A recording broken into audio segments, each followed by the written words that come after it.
ওহে অন্তরতম, মিটেছে কি তব সকল তিয়াস আসি অন্তরে মম। দুঃখ সুখের লক্ষ্য ধারায় পাত্র ভরিয়েও দিয়েছি তোমায়, নিঠুর পীড়নে নিঙারি বক্ষ দলিত দ্রাক্ষা সম। নিজের মধ্যে থেকে অন্য আমিকে খুঁজে নেবার সাধনাতেই আজীবন পথ চলেছেন রবীন্দ্রনাথ। আর তাঁর এই বৃহত্তর জীবনবোধের ক্ষেত্রে এই অন্তরের আমি ধরা দেয় জীবন দেবতা রূপে। তার সৃষ্টিতে আমরা বারবার দেখি এই জীবন দেবতার সন্ধান। অন্তরতমের সঙ্গে কবি একযোগে যুক্ত করলেন বিশ্বকে। তোমার সাথে আমারও বিশ্ব সাথে যোগে যেথায়। এই জীবন দেবতা রূপী সত্তাটি নানা সময়ে নানানভাবে ধরা দিয়েছে তাঁর সৃষ্টিতে। কখনো বা মিলে গেছে সর্বেশ্বরবাদের সঙ্গে। শোক, দুঃখ, আনন্দ, বেদনা সবকিছুর মধ্যেই মিলেমিশে আছেন জীবন দেবতা। প্রিয় বন্ধুর বাণী শুধু নয়, নিগূঢ় চেতনার ঊর্ধ্বে উঠে কখনো বা প্রাণে তার স্পর্শ পাওয়ার বাসনাও ধরা পড়েছে কবির লেখায়। মাঝে মাঝে প্রাণে তোমার পারশখানি দিও, শুধু তোমার বাণী নয় গো হে বন্ধু হে প্রিয়।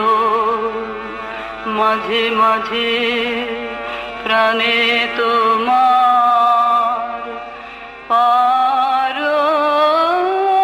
পারশখানি দিও, শুধু তোমার বাণী নয় গো হে বন্ধু হে প্রিয়।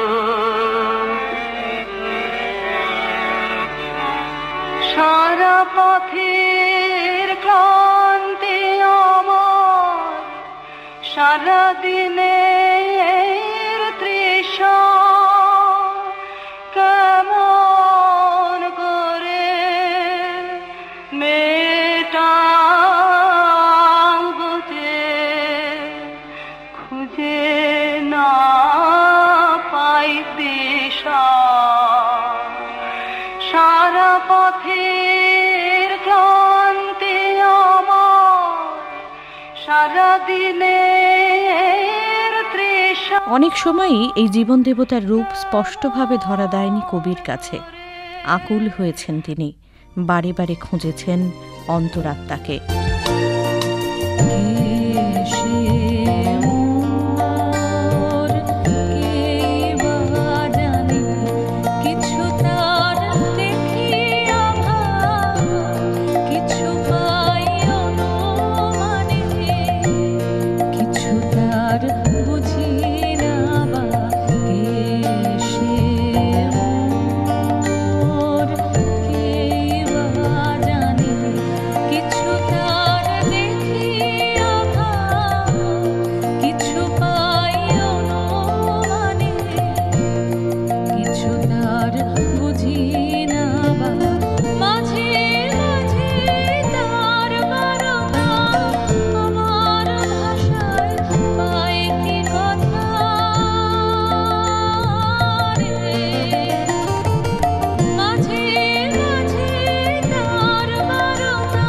রবীন্দ্রনাথ তার সব ব্যর্থতা, বিফল বাসনা উৎসর্গ করেছেন এই জীবন দেবতার চরণেই।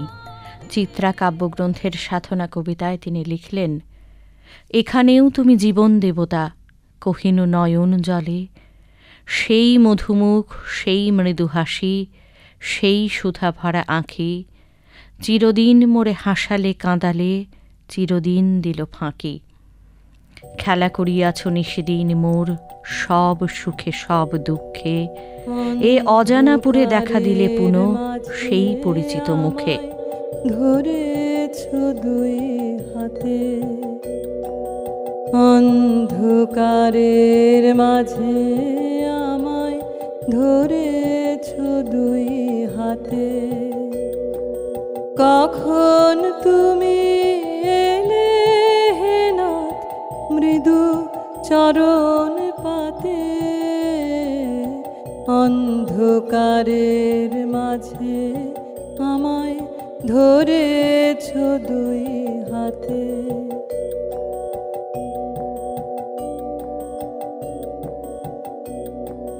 ভেবেছিলেম জীবন স্বামী, তোমায় বুঝি হারাই আমি, আমায় তুমি হারাবে না বুঝেছি আজ রাতে।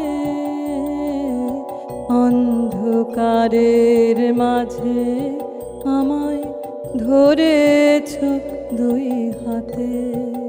জীবন দেবতাকে নিজের আলোয় চিনে কিংবা তার কাছে বারবার নিজেকে সমর্পণ করার মধ্যে দিয়েই কবি সৃষ্টি করেছেন একের পর এক গান, কবিতা।